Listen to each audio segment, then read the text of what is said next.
Shema, Yeshua, Yahweh, Halachayanawa, Yahweh, Hachad. Shema, Yeshua, Yahweh, Halachayanawa, Yahweh, Hachad. Shema, Yeshua, Yahweh, Halachayanawa, Yahweh, Hachad. You are Israel, Yahweh our power, Yahweh is one. Double honors to all the elders and the apostles of Great Millstone, and a shout out to all the sincere elect out there. We are coming back at you with another lesson, and all praises to Jehovah Hashem Shai. Today we're going to talk about how the path of the just is light and the path of the wicked is dark, and they know not why they stumble, because they're in darkness. But as we can see, our time is coming to an end. Our slavery being under this yoke of the devil is coming to an end. So that leads us to go in and discuss certain things right here on that there is light at the end of the tunnel. So I'm gonna to entitle it something like that. There's light at the end of the tunnel. The path of the just is light. The path of the wicked is darkness. Yeah, man. Even just looking around in observing, a lot of people, right? All these other Goyim nations, the wicked of our own people, they're stumbling, they're falling, and they don't know why. I was in one of the hardware shops the other day, picking up some stuff, and one woman just come in. I'm the one being served, and she just come in, stand right behind me. She asked for some, she was asking for something, and she was talking loud. So the way she was asking was almost like, making demands. I don't know where she was from. I don't know if she was either Jake or she was a Edomite. But she come in just with a real privilege, sense of privilege, attitude. That white privilege. Where is that? And she was talking, and even the guy behind the counter said to her, "Why are you shouting?" And I had to say something. You know what I mean? I said, a lot of people, they're on drugs nowadays. I said it for her to hear as well. A lot of these people today are on drugs, and it's true, they're on drugs. Whether it be hard Class A drugs, what they call it, what's that, the drugs they call, domesticate drugs, or domesticated drugs, but it could be the pharmaceutical drugs, any kind of drugs. There's a name for it. Anyway, it's a drug what everybody uses, man. But you got all these drugs now. You got Trank, you got Trank, you got Spice now. Oh, there's too much to mention. Fentanyl. People are on these drugs, man. What do they call it, man? Casual drugs. Oh my word! The woman just barged in the shop behind me. I was being served, demanding. She wants what she wants, and she's gonna get it. Don't matter how she asks, rudely or not. So yeah, these people are on drugs, man. And also on the way home from camp, we was talking about how these their animals are turning against them. Their own animals, their own domesticated animals, right? It's the way they treat them for the most part, but it's just prophecy anyway. Right? The whole earth is going to turn against these. The whole earth is groaning, and it's really because of under the vibration and under the supposed care of these so-called white people. So the whole earth is groaning. And just I was walking, and I was walking past some houses, and a man in front of me, I just see him. He just put his hand, like to say he either got stung or he got some kind of reaction. I just see him jump. And then when he was standing still, I walked up and I said, "What happened?" He said, "Oh, that cat just bit me." So some placid looking cat, he was stroking it, and the cat looked very placid and calm, and the cat just bit him. And I looked at the cat, I said, boy, you would have never believed it. So just all the things we're seeing, that these, you know, through the spirit, the animals are turning against them, their women are turning against them, and that's coming out more and more and more. Their own women are coming out against them. The earth is growling and growling against them, turning against them. Animals attack. You got domesticated attack. You got all kinds of things taking place right before our eyes. So that's the precept. The light. As a matter of fact, let me read it. It's going to be the title of this video. And it's a breezy, nice breezy day today. I'm going to get my my 2 birds in with 1 stone, or multiple birds with 1 stone. My breathe on, the fresh air, blood circulation, and Lord willing, hitting this video out there, Lord willing, it be edifying. So Proverbs chapters 4 and 18 says, the path of the just is as the shining light that shineth more and more. Right. So that's talking about the just, it's talking about the elect. I'm not talking about the wicked of our own people. Every now and then we see they may get some justice in this court, right? The unjust court, the unjust court, they may get some justice every now and then. What happened with those Central Park 5 when Trump ordered them or requested that they get life for something that they didn't do. It eventually came out. They didn't grape that Edomite woman. It eventually came out, but they did a lot of time. I think it was, I don't know, but I'll have to fact check. It was a matter of years. As a matter of fact, let's do that. The Central Park 5, let's go, let's check it. Something I haven't checked. How long did the Central Park 5? How long did the Central Park 5 spend in prison? Here is information from Wikipedia, the free encyclopedia. It says Richard and McCrea Santana says 5 to 10 years in juvenile. These are the juveniles. There was 5 of them. So assault, robbery, riot, rape, sexual abuse, attempted murder. These are the charges. The sentence now, I'm going to read the sentence.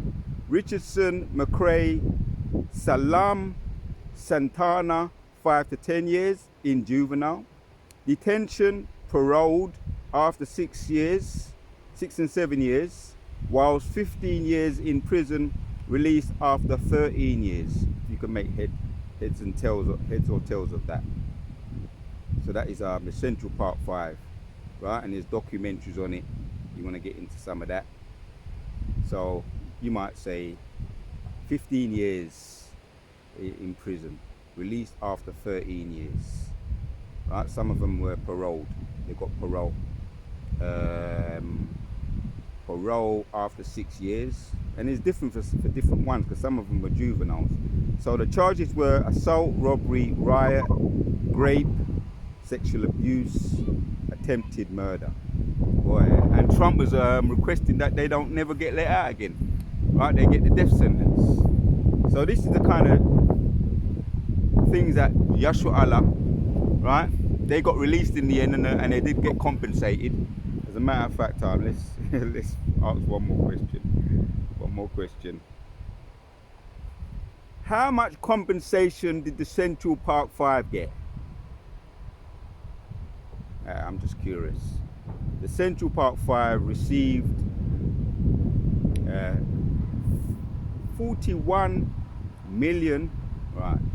41 million settlement from New York City in 2014 after their wrongful conviction were vacated. The lawsuit was filed after they were exonerated in 2020. Right, exonerated in 2002, with the settlement taking place in 2014 after a decade-long legal process. Right, they must have had some lawyers, some good lawyers. So it took them 12 years after the release in 2022 to get compensated. 41 million. So I don't know if they've shared that among themselves. Right, so it took 12 years after the release in 2002. Man, to get justice in this kingdom, there's an example right there. That's just giving you an example. So there you go. But the path of the just is as the shining light that shineth more and more under the perfect day. Right? Because we're going to get compensated for all the Jim Crow, right? The lynching, castrating, the alligator bait,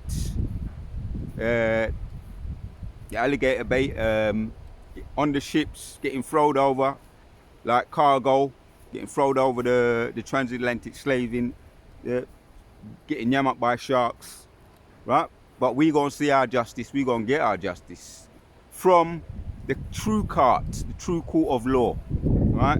Yeah, that's in the heavens, right? And a lot of these E's have been, I've had brief encounters. Let me say it like that. So-called life after deaths. I've had brief encounters.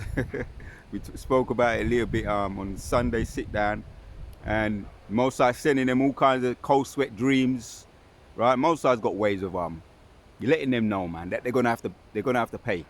Not forgetting the men, the prophets that are back here, spewing out the justice that they're gonna have to pay for, right?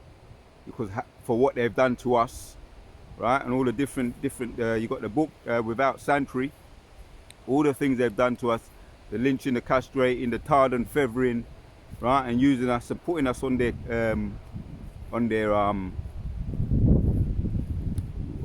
what is it, the postcards, and using a lot of things like pickled, cutting off the rods and all of that and putting it in jars, real inhumane things, and a lot of things that are not documented. So we're gonna get the justice. Reading on. The way of the wicked is as darkness, they know not at what they stumble. Right? He couldn't understand why when I saw that man get bitten by the cat. That was close to home. That was an animal attack, but a close to home one right before my very eyes. And there's a lot of animals attack. You can pick them up. You can pull them up on YouTube, where you see that the animals are turning against these people, the owners of the planet. Because the true owners of the planet, right, Yahshua Allah, the caretakers, we're going to take care of it properly, right, and bring it back to its original state. Paradise, right? Eden, paradise, right? That's what it means, Eden, right? In the proper translation, Eden means paradise. Eden, in the Hebrew, when you translate it, Eden means paradise.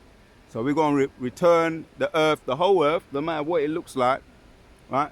Not Babylon, because Babylon have to be burned up, and it's going to be left as an example for what happens to a kingdom that is extremely wicked. Not Babylon, but it's going to be there as a desert, right? If anybody want to, we could fly over it so that we can remember, right? Sodom and Gomorrah, what happens to all them other. It's going to be similar to what happened to Sodom and Gomorrah and all the other free cities, neighboring cities. So Sodom and Gomorrah, Zorah, Admah, and Zoar, right? And they were left also in this example. Not forgetting the pillar of salt, Lot's wife, that you can visit that too. Mosai's got ways of reminding us and reminding the wicked, right? Sometimes he leaves signs, right? Symbolism. So the way of the wicked is as darkness, they know not at what they stumble, right? But Yahshua Allah, the light is at the end. There is light at the end of the tunnel for us. There's light at the end of the tunnel. So let me hit one more. Points done made. Proverbs 28, Proverbs 28:5 says, evil men understand not judgment, but they that seek the Lord understandeth all things. Right? That's the light at the end of the tunnel. Right? The Most High is giving us that knowledge. Knowledge and wisdom shall be the stability of that time. And he's giving it to us now. Right? The prayers that I'll be putting up recently, as we've been encouraged to pray more often, and don't leave your house without praying. You know what I mean? Praying to Yahweh Shem Yeshai for protection. Right? The demons are active. People are full up to the brim with drugs, man. Whether it be the pharmaceutical drugs, all these other different types of drugs that they be taking, the fentanyl, the crank, the crystal meth, all these things. These people are full up, man. And you could tell, right? You got the crack too by their body language, man. And check your wallet. When they walk behind you, they walk around you. Make sure you still got your wallet. Put it in a safe place, because they do anything to get a hit. These people, you know, you can tell by their body language that they're just out chasing the dragon. They're just chasing the dragon, thinking of ways, planning of ways, criminal ways to get their next fix. So you got to be mindful of these people, and they understand not judgment. So they're in pure darkness, right? But the ways of the just is as the light. And a matter of fact, let me go back. The path of the just is as the shining light that shineth more and more unto the perfect day. That's the future for us, right? So I was talking about this yesterday as well.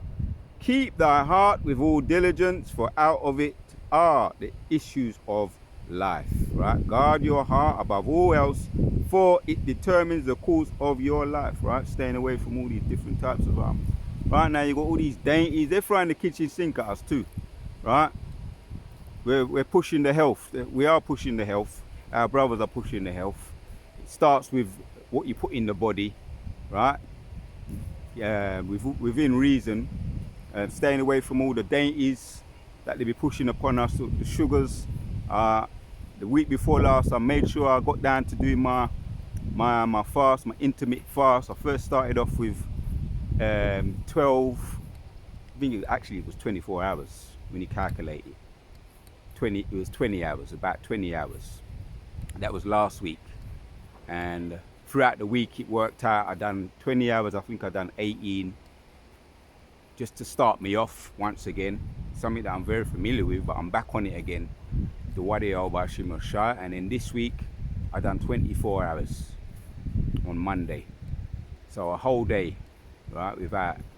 And it was a dry fast. Last week was a dirty fast. But yeah, these are all things that lift up your senses, increase your mood. Right, the scriptures talk about to safeguard your. As a matter of fact, let me find that precept, man. This don't be a long video, but in light of what we're talking about, let me bring this one out. In light of what we're talking about, just stay on it. You must stay on it. Here it is. Sirach 37 and 28 says, for all things are not profitable for all men, neither have every soul pleasure in everything. Be not insatiable in any dainty, right? Excessive. Don't be excessive with dainties, right? Because that's what we was talking about yesterday. Heart disease. I think it's every 39 seconds or 37 seconds somebody be kicking the bucket, right? That's the basic statistic, right? In fact, that's thousands a year. That's an innumerable amount of people because of heart disease. So we got to be mindful of it too, right? Even Jamie Oliver, he's got his new series out, which I enjoyed it, right? Eating our way to health. Eating ourselves healthy. So it's the importance of eat what we put in our body. You got worldly people, right? Are so-called health conscious. It's not a trend though. It's a way of life, right? For us, it's not a trend. It may be a trend for some people, but it's not a trend for us. It's a way of life, right? Because what you put in is what you're gonna get out. So I'm doing what I'm doing right now. I'm doing this walk and talk, which is part of my exercise. I'm gonna do a little bit more when the phone's off. You know, I'm gonna get mine in, how I do, and I'm just gonna be this, you know, be around the forest bathing, because it makes such a difference being out of the house. It makes such a difference. 100% makes such a difference just being around the woods and you know, the whole creation was made for our sake. The birds and the bees, right, and the greenery. Greenery has definitely has a energy about it, and the trees too has an energy about it. So be not insatiable in any dainty thing, nor too greedy upon meats, for excesses of meats bringeth sickness, and surfeiting will turn unto cholera. Right, there you go. Cholera, right? Sickness, right? Disease in the body. You know what I mean? Moods, all kinds of moods, you know, because a lot of these foods, they sacrifice them to demons. So we must pray up over them. But excessive in anything is too much of anything is not good for us anyway. We know that. So yeah, man, that's the warning from the scriptures, right? Not to be excess in anything. Kala Yahweh Ba'Shem Yoshai, right? Because the wicked, when they go in the hospital with all kinds of cramps, heart cramps, pains in the heart, because that's where it starts, heart disease, and then you get, you know, slowing of the blood because the heart ain't pumping properly, a slowing of the blood going around the body, and then they're wondering why they're getting that. And when you're in hospital, you know, going back to what we opened up with, the wicked understand if not judgment, they know if not why they stumble, right, on their health now. They know if not why they stumble. It's because of the choices that you've been making, the decisions you've been making, unwise decisions. So we've got all now we've got all the instruction that we can get. Take use of it, because our elders are pushing it heavy. Our elders and our apostles, our big brothers, the bishops, pushing it heavy, right? And it's ultimately to continue to be able to do this work. If I wasn't up to par health, I wouldn't be able to be doing this what I'm doing now. And I'm glad that the Most High give me the spirit that I'm able to do it. Lord willing, He continue to give me that spirit. Lord willing, I continue to keep asking and praying to be able to continue to do this work in all its different facets and with all its glory. And the glory goes to the Most High Yahweh B'Shem Yoshai.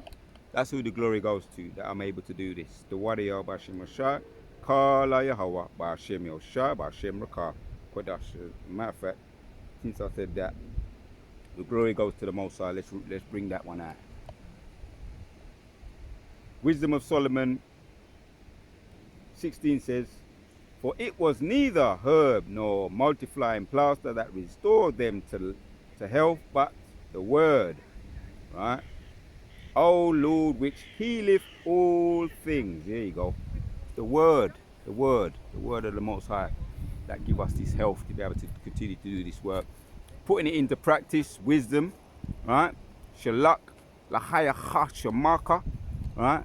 Lord, send me some wisdom, right? That wisdom, putting it into practice, wisdom or knowledge, I would say. Knowledge without putting it into practice is not wisdom. Knowledge of wickedness is not wisdom, but putting knowledge into practice, then it is wisdom. It's live. It becomes live and active. So knowledge is the application, wisdom is the application of knowledge. So putting knowledge into practice becomes very useful to you, helps you. Health, body, mind and soul, when you put knowledge into practice. All the things that you read, you put into practice via the scriptures, via the studying you do. Right now I'm putting knowledge into practice by doing this video, sending it up, Lord willing, and reading from the scriptures. The Wadi B'Shem Yoshai. Reading on For thou hast power of life and death. Thou leadeth to the gates of hell and bringeth up again. Woo! The Most High has the power of life and death in his hands. Alright? So it's not nothing to do with what we do. Now, there are vessels we use like the herbs, but it's not just the herbs. But Most High be looking at your effort, and then he blesses it with the, then come the healing. Right? The healing, the restored, the plaster that restore them to health, but thy word, O Lord, which healeth all things. It is the word, O Lord, that healeth all things. And he watches, right? He's mindful what you do. He doesn't reward negligence, but he rewards diligence. Woo! Woo-hoo. The Most High doesn't reward negligence, he rewards diligence. That's a title for a video. The Most High doesn't reward negligence, he rewards diligence. The Wadi Bashim Yoshai, Kala Yahweh Bashim Yoshai. I'm going to leave. So on that note, I'm going to leave it. The Most High doesn't reward negligence, he rewards diligence. That could be the title of the video. So once again, Proverbs 4 and 18. The path of the just is as the shining light that shineth more and more unto the perfect day. The way of the wicked is as darkness, they know not at what they stumble. The path of the just is light, the path of the wicked is dark. The path of the just is light, the path of the wicked is dark. Evil men understand not judgment, but they that seek the Lord understandeth all things. The Most High doesn't reward negligence, he rewards diligence. The path of the just is as the dark, is a shining light that get lighter. The path of the wicked is darkness. Kala Yahweh Bashim Yoshai Bashim Rakah Wadash. To the next one.